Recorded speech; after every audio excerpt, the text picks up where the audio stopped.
Guys, अब मैं लेके आया हूँ आपके पास ज़ूलॉजी का कुछ क्वेश्चंस जो आज के गेट के एग्ज़ाम में आए थे। तो पहला क्वेश्चन मैं आपको यहाँ पर बताऊँगा। पहला क्वेश्चन था बॉटल सेल्स के बारे में, कि यानी कि ये एम्फीबियंस में होता है, मैमल्स में होता है या बर्ड्स में होता है। आपको कुछ याद आया होगा। फिलेरियासिस जो डिजीज़ है, ये मतलब किस ऑर्गेनिज्म से, इसका काजल ऑर्गेनिज्म क्या है। एक ट्रिपल क्रॉस का क्वेश्चन था, काफ़ी आसान सा क्वेश्चन था। इम्यूनिटी टाइप्स, पैसिव इम्यूनिटी क्या होती है। आपने वहाँ पर देखा होगा कि फर्स्ट लाइन ऑफ डिफेंस क्या होगा, इनेट इम्यूनिटी वगैरह क्या होगी। ठीक है। ब्रूक लंग्स किस में प्रेजेंट होते हैं, वो भी आपको याद आया होगा। स्कॉर्पियन वगैरह वहाँ पर कुछ ऑप्शंस दिए हुए थे। स्ट्रक्चर ऑफ प्रोटीन को हम किससे डिटरमाइन करते हैं, वहाँ वहाँ आपने देखा होगा बहुत सारी टेक्निक्स थी, जिसमें साइकुलर डाइक्रोरिज्म भी था, एक्सरे क्रिस्टलोग्राफी भी थी। ठीक है, ये आप देख लीजिए। एक क्वेश्चन आया था कि हम डीएनए मिथाइलेशन को इसको किस तरह कैसे हम डिटेक्ट कर सकते हैं, यानी कि और बहुत सारे मतलब ऐसे इसके साथ ऑप्शंस थे, लेकिन इनसे रिलेटेड ही थे, यानी कि न्यूक्लिक एसिड्स के रिलेटेड ही थे। जैसे कुछ थे यहाँ पर, मुझे लगता है आर डीएनए ऐसा कुछ था यहाँ पर, उसके बारे में भी पूछा था। टी डीएनए, मतलब इनको कैसे हम डिटेक्ट करते हैं। ठीक है, कौन सी टेक्निक्स हम इसका यूज़ करते हैं। ठीक है। एस एस आर था यहाँ पर, शायद एस एस आर भी था एक ऑप्शन में।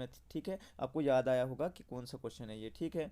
एक क्वेश्चन आया था कि 98% डीएनए जो है वो नॉन इसमें उसमें जो है प्रोटीन्स नहीं बनते हैं, नॉन कोडिंग डीएनए है, और 2% डीएनए ही जो है वो कोडिंग डीएनए है। तो इसका पूछा था कि आप इसके बारे में क्या सोच रहे हैं। यानी कि जो एक ऑप्शन था यहाँ पर कि शायद 98% डीएनए जो है इसके बारे में अभी स्टडी ही नहीं हुई थी, ऐसा कुछ ऑप्शन था।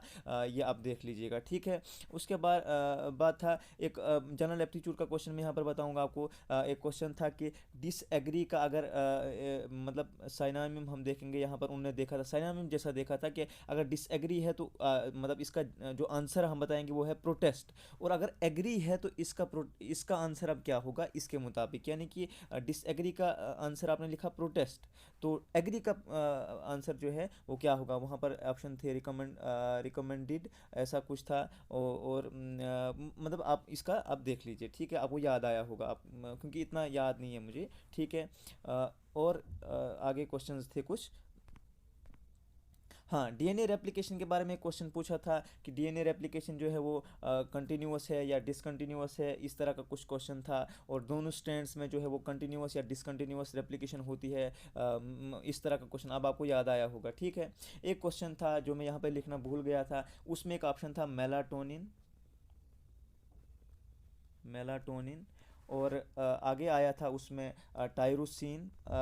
इसका आंसर ही सीधे मैं लिख दे रहा हूँ, क्योंकि ये टायरोसिन से ही मतलब ये ड्राइव होता है। ठीक है, इसका आंसर ही यही था। और ये जो है ये पिनियल ग्लैंड से निकलता है। ठीक है, ये एक ऑप्शन था उसमें। इसी तरह से एफ एस एच भी इसके कहीं ऑप्शन में था, वो आप देख लीजिएगा। यानी कि वो पेप्टाइड है या ग्लाइकोप्रोटीन है, इस तरह का था वो। और एक में है ग्लूकागॉन था, शायद इस तरह का क्वेश्चन था ये। ठीक है, मुझे लग रहा है कि आपको थोड़ा सा समझ आ गया होगा कि ये क्वेश्चन जो था, मतलब आपने थोड़ा सा जो आपके क्वेश्चंस आए थे वो आपको याद आए होंगे। तो मुझे कमेंट सेक्शन में बता दीजिए अगर आपको कोई नया क्वेश्चन आपको दिख रहा है, तो आप मुझे बताइएगा। ठीक है, थैंक यू।